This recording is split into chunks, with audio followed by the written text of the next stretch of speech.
December 8ರಿಂದ ಬೆಳಗಾವಿಯ ಸುವರ್ಣ ವಿಧಾನಸೌಧದಲ್ಲಿ 13ನೇ ಅಧಿವೇಶನ ನಡೆಯಲಿದೆ.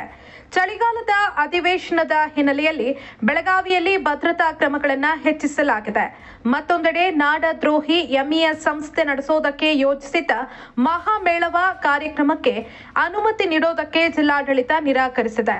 ದೆಹಲಿಯಲ್ಲಿ ಸಂಭವಿಸಿದ ಸ್ಫೋಟದ ಬೆನ್ನಲ್ಲೇ ಕೇಂದ್ರ ಗುಪ್ತಚರ ಇಲಾಖೆಯಿಂದ ಎಚ್ಚರಿಕೆಯ ಸಂದೇಶ ಬಂದ ಹಿನ್ನೆಲೆಯಲ್ಲಿ ಜಿಲ್ಲಾಡಳಿತ ಹಾಗೂ ಪೊಲೀಸ್ ಇಲಾಖೆಗಳು ಹೈ ಅಲರ್ಟ್ ಆಗಿವೆ.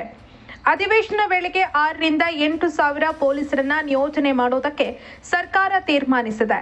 ಅಧಿವೇಶನದಲ್ಲಿ ಸಚಿವಾಲಯ ಸಿಬ್ಬಂದಿ ಸೇರಿದಂತೆ 12,000ಕ್ಕೂ ಹೆಚ್ಚು ಸಿಬ್ಬಂದಿ ಭಾಗಿಯಾಗಲಿದ್ದಾರೆ ಅಂತ ಅಂದಾಜಿಸಲಾಗಿದೆ.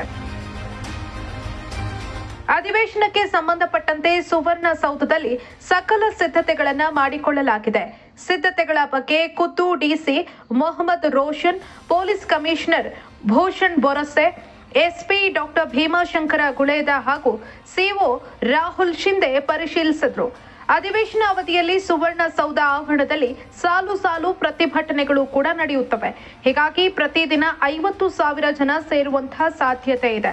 ಆ ಸಂದರ್ಭದಲ್ಲಿ ಯಾವುದೇ ಅವಘಡವಾಗದಂತೆ ಪೊಲೀಸರು ಕಟ್ಟುನಿಟ್ಟಿನ ನಿಗಾ ವಹಿಸಿದ್ದಾರೆ.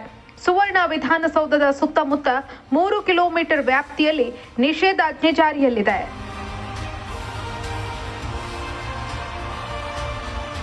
ಸೂರ್ಯಘರ್ ಮುಫ್ತ್ ಬಿಜ್ಲಿ ಯೋಜನೆಯಡಿಯಲ್ಲಿ ಸಾಂಪ್ರದಾಯಿಕ ವಿದ್ಯುತ್ ಮೇಲೆ ಅವಲಂಬನೆಯನ್ನು ಕಡಿಮೆ ಮಾಡಲು ಮನೆಗಳ ಮೇಲ್ಛಾವಣಿಯಲ್ಲಿ ಸೌರ ವ್ಯವಸ್ಥೆಯನ್ನು ಸ್ಥಾಪಿಸಲು ಅವಕಾಶ ನೀಡಲಾಗಿದ್ದು, ಸೌರ ಫಲಕವನ್ನು ಸ್ಥಾಪಿಸಲು ಮನೆ ಮಾಲೀಕರಿಗೆ ಬ್ಯಾಂಕ್ಗಳಿಂದ ಸಾಲ ಸೌಲಭ್ಯದ ಜೊತೆಗೆ ಸಹಾಯಧನವನ್ನು ನೀಡಲಾಗುತ್ತದೆ. ಸೌರ ಫಲಕಗಳನ್ನು ಸ್ಥಾಪಿಸಲು 30,000ದಿಂದ 78,000ದವರೆಗೆ ಸಹಾಯಧನ ನೀಡಲಾಗುತ್ತದೆ. ಹಿಂದೆ ಸೂರ್ಯಘರ್ ಮುಫ್ತ್ ಬಿಜ್ಲಿ ಯೋಜನೆಯಡಿ ನೋಂದಾಯಿಸಿಕೊಳ್ಳಿ.